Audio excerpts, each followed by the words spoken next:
घटना अबाधित राहण्यासाठी लोकांनी प्रयत्न केले।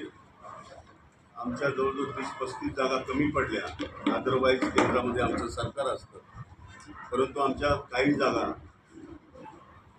जवळजवळ 69 जागा आमच्या 1000 ते 2000च्या फरकानं पडल्या।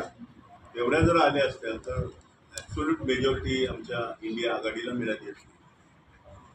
आणि ही जातीयवादी भूमिका घेणारे भाजप सरकार आणि इथं त्यांची निवडणूक लढवणारे त्यांचे प्रतिनिधी यांना मोठी चपराक बसते। परंतु नितीश बाबूचं आणि चंद्राबाबू नायडूचं नीती आपल्या सगळ्यांच्या नजरेसमोर असल्यामुळं येणाऱ्या वर्षभरामध्ये काही उलथापालथ होऊ शकते आणि केंद्रातलं सरकार गडबडू शकतं। त्यांनी जातीयवाद, धर्मवाद निर्माण करण्याचा प्रयत्न केलेला आहे।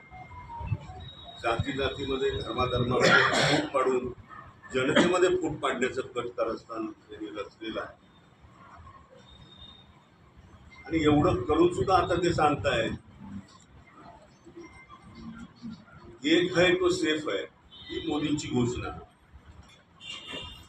आणि ह्यांची घोषणा आपले उत्तर प्रदेशचे मुख्यमंत्री कटेंगे तो कटेंगी, हा काय प्रकार आहे कळत नाही। तुम्ही हा देश तोडण्यासाठी अनेक वर्षापासून प्रयत्न करताय। तुम्ही पंतप्रधान असून सुद्धा तुम्हाला हा देश संघट ठेवता येत नाही।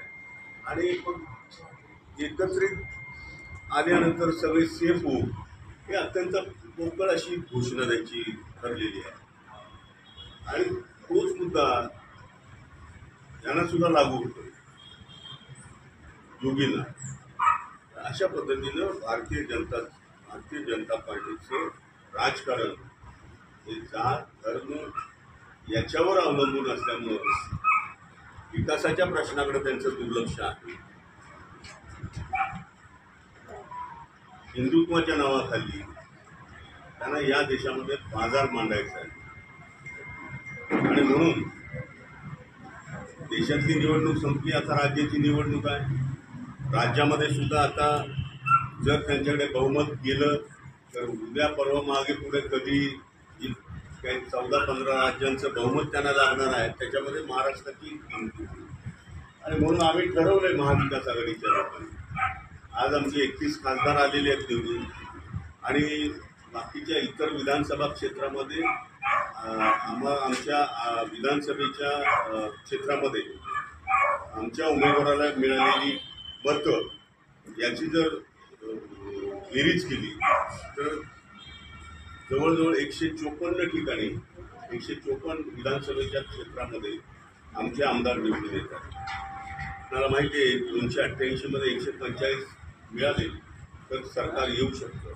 उलट आमच्याकडे 9 जागा पेक्षा जास्त होतात 145च्या ऐवजी, परंतु आम्ही तरीसुद्धा समाधानी नाही। आम्ही ठरवलेलं आहे की आमच्याजवळ 180 ते 190 जागा महाराष्ट्रावर येतील आणि महाविकास आघाडीचं सरकार येईल।